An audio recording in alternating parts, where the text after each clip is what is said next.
E aí, pessoal, vamos começar mais um episódio do podcast O Sócio, episódio número 62, e dessa vez em um cenário diferente. Nós estamos em um teatro com uma plateia muito especial, formada por alunos da primeira turma do curso Viver de Renda Cripto, pessoal que ganhou NFTs de 1 a 100, e também NFTs que tem a figura de boludinha, que são 1.000 dentro dos 10.000 da coleção, mas foi apenas um pequeno número distribuído dessa vez. Inclusive, o exemplar mais raro e mais cobiçado é o seu de presidiária. Aí, alguém tem ele? Eu particularmente gosto de Malu presidiária com cachumba. Eu prefiro, acho que tem mais valor. Mas gosto é subjetivo, vamos ver o que o mercado vai falar sobre isso. E já aproveitando, estou aqui, como sempre, com Malu Perini, minha digníssima esposa, host do podcast. Olá, pessoal, sejam bem-vindos. O que você acha que vai acontecer? Essa é a pergunta de $1 trilhão, né? Sobre hiperinflação, sim, vai acontecer. Hiperbitcoinização é só o outro lado da moeda da hiperinflação, né? Pô, o Bitcoin subiu sei lá quantos trilhões de %. Isso não é normal, só acontece quando você tem um tipo de dinheiro novo e o dinheiro passado está perdendo valor num ritmo adoidado. E eu concordo com o que você falou, que a inflação é calote. A inflação é um jeito mais sutil de governos darem calote. E hiperinflação é o calote final, né? O jubileu final, o calote final na dívida, aí você vai, troca de moeda e esquece o que rolou lá no passado. A Alemanha, na República de Weimar, depois das guerras, lá no Entre Guerras, aconteceu hiperinflação. Tem outros eventos ao longo da história que a galera estuda. E eu não sou economista, não sou especialista nesses eventos, mas tem alguns casos ao longo da história em que isso já aconteceu, né? Então, o grande problema é que, do jeito que o Bruno colocou e você complementou, não tem como chegar no estágio final sem violência, por exemplo. Né? Porque o grande problema é que o diferencial hoje... Eu acho que evoluímos a um certo patamar ético onde não vai ter mais violência. Porra. Imagina. Com certeza. Se a gente parar para pensar, parece, por que está chegando nisso tudo? Né? Porque o Estado ele cada vez está ficando maior, porque a gente fala assim, tá tendo inflação, emissão de moeda. Né? Para quê? Para financiar uma tentativa de um estado de bem-estar social. Né? E ninguém aqui é contra um certo bem-estar social. Só que os políticos se aproveitam disso por interesse próprio. Todos os animais são iguais, mas alguns são mais iguais que outros. Exatamente. Há mais bem-estar social para Revolução dos bichos, certo tipo de pessoa. E é o que você disse, governos ditatoriais substituem outros e viram ditatoriais como Cuba, por exemplo. Saiu o Fulgêncio Batista, puta, que bom, entrou o Fidel. E aí ficou lá mais de 50 anos como um ditador, né? Mas o que está acontecendo hoje? Por que tem inflação? Qual a base? Qual o motivo, assim? Porque muita gente me pergunta, tá tendo inflação no mundo inteiro. Por quê? Porque os governos gastam mais do que ganham. É isso. Qual o resumo da história? A gente está aqui sentado um domingo por quê? Porque os governos gastam mais do que ganham. Por que os governos gastam mais do que ganham?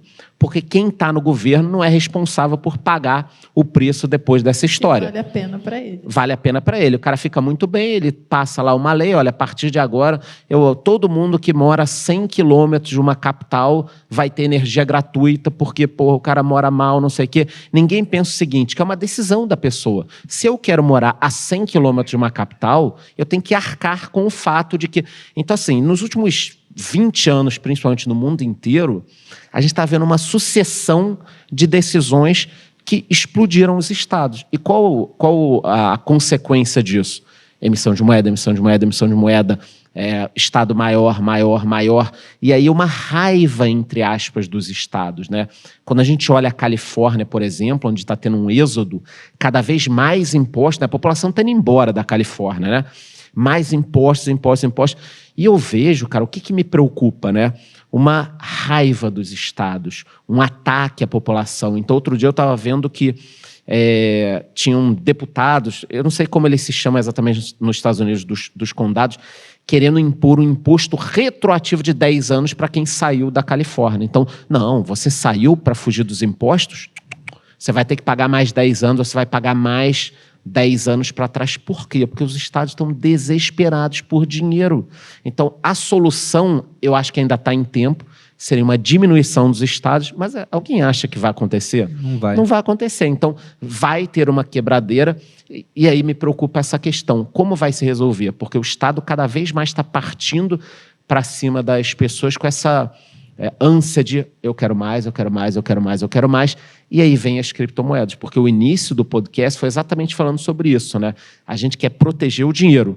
Eu quero decidir, cara, se eu trabalhei e ganhei X mil no mês. É meu esse dinheiro. Eu não posso esperar que um cara em Brasília, ou um cara em Washington, ou um cara em Bruxelas, que é o caso da União Europeia, um cara em Bruxelas vai decidir o que o alemão vai fazer com o dinheiro dele. E hoje existe essa... É uma loucura. Para a gente é uma loucura.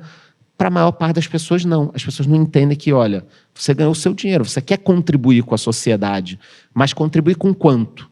Com 80%? Quem vai tomar essa decisão pelo nosso dinheiro? E isso é o gerador da inflação. É exatamente só isso, né? Alguém tomando decisões erradas constantemente e o mundo vai virar o caos, como virou a Grécia, né? Onde, sei lá, 30% da população era funcionário público, para cada carro tinha 5 motoristas. A Argentina está meio assim, né?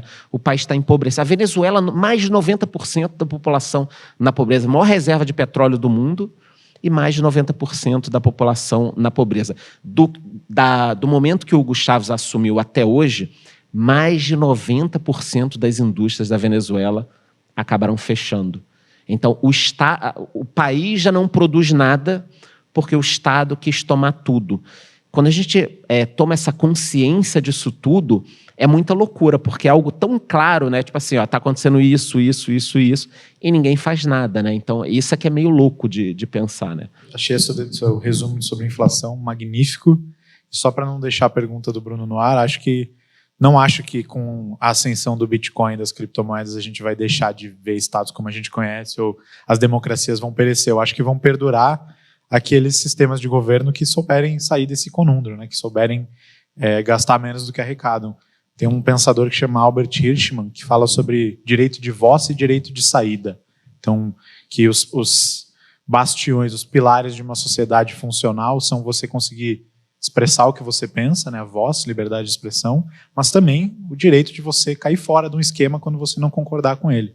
E no mundo em que a gente vive, a gente não tem esse direito de saída, de opt-out, né, de desassinar o contrato social que a gente nunca assinou, na verdade, porque a gente nasceu brasileiro, é brasileiro e é aqui que a gente vai ser cidadão, vai pagar imposto, vai seguir as regras e tal. Então eu acho que num período, se Deus quiser, Satoshi nos ajudar e a gente entrar num período saindo dessa Pax americana, né, que a gente vive aí pelas últimas décadas e entrar num período de Pax bitcoiniana, eu acho que vão perdurar as democracias que souberem gastar menos do que arrecadam, os sistemas que te deixarem falar o que tu pensa, mas também cair fora para fazer parte de outro sistema na hora que tu quiser. Então acho que as coisas talvez não mergulhem em tanta violência assim, vai ter muita gente que vai perder poder e não vai ficar feliz com isso, mas se a base da pirâmide, como tu usou a metáfora ali, a imagem do George Orwell, for educada o suficiente e souber usar esse momento de abertura econômica trazido pelas criptomoedas para se empoderar, eu tenho esperança de que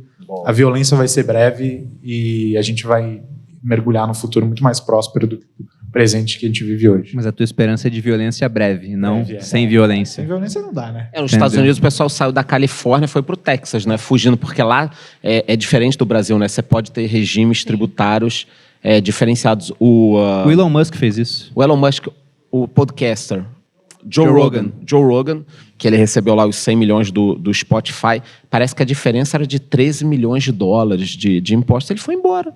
Então, o lugar perde as mentes brilhantes. Olha que loucura. Aí você falou o direito de ir embora. De repente, daqui a pouco, as pessoas vão embora de vários locais. Vão procurar Malta, Estônia, né? Vão começar a ir para esses locais. O título desse podcast aqui eu considero muito bom, essa questão do fim do dinheiro. Pegando esse cenário que você pintou aí, ô Charles. Né? Não digo que apocalipse, a palavra em grego significa revelação. Então podemos dizer que sim. Mas explorando um pouco mais essa ideia, no começo do podcast o Felipe falou, a gente nunca utilizou um dinheiro que é só digital, é uma coisa nova que vai acontecer. Mas tem outras coisas novas acontecendo e eu quero viver muito para ver como é que isso aqui vai acabar. E com o meu Bitcoin no bolso. E meio imune ao que está acontecendo, na minha opinião, né?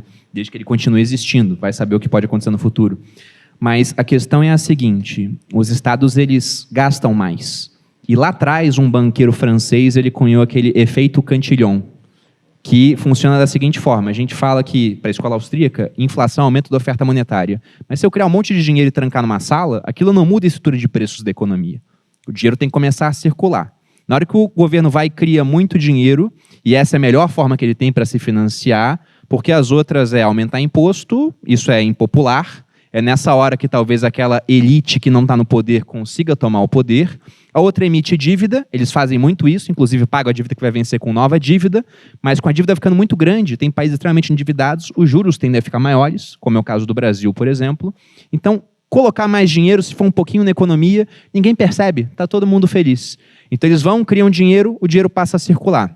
Nisso, o pessoal ganha o dinheiro, começa a demandar outros itens, aquilo faz o preço daqueles itens subirem, então o dinheiro vai escorrendo pela economia, de modo que os últimos a receberem o dinheiro, o povo que está mais distante do poder, quando recebe, já está com todos os preços mais altos. Mas quem recebeu antes teve vantagem.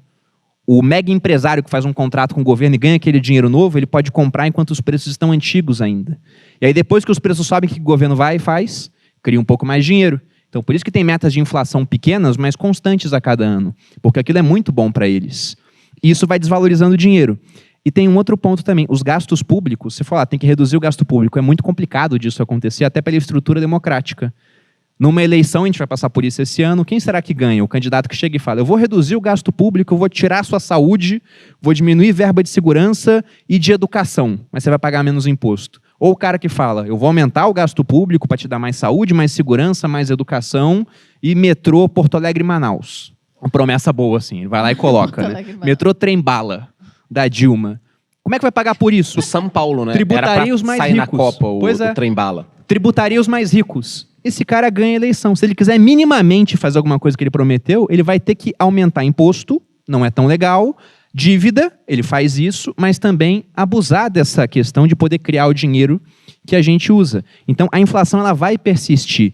Só que a outra coisa que está acontecendo agora na história, e não aconteceu antes, é que o normal do ser humano era ter um monte de filho. Foi assim durante boa parte da história. Hoje, você tem quantos filhos, Charles? Ainda nenhum, mas se tiver vai ser um, no máximo 2. Então, ainda nem. Precisaria de 2,1. Você está com quantos anos agora? 45, vou fazer. 45. Você? 28 sem filhos. Sem filhos. Nós não temos filhos.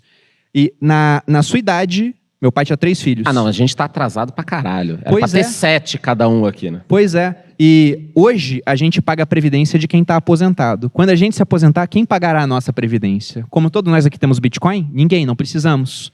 Agora, e para as pessoas que não têm, que não ouviram falar disso ainda e só vão ouvir falar quando o preço estiver muito mais alto? Então, para pagar a previdência desse pessoal, o que o governo vai fazer? Toma-lhe inflação, produz mais dinheiro. Então, o E dinheiro vai taxa começar... mais ainda Ou taxa as mais. pessoas. Só que na hora que taxa, a gente faz o quê? Se vai ter um mundo com cidades privadas, por exemplo, onde você pode sair ou manter o seu patrimônio em cripto, de certa forma, longe da mão do governo. Você vai começar a fugir daquilo. Então a gente vai ver realmente uma mudança ao longo das próximas décadas que nunca aconteceu antes e pode ser, de fato, muito turbulenta, né? Então a gente pode ver o fim do dinheiro como a gente conhece. Só que essa questão de cripto se estende além do dinheiro. Ela muda a maneira como as coisas funcionam.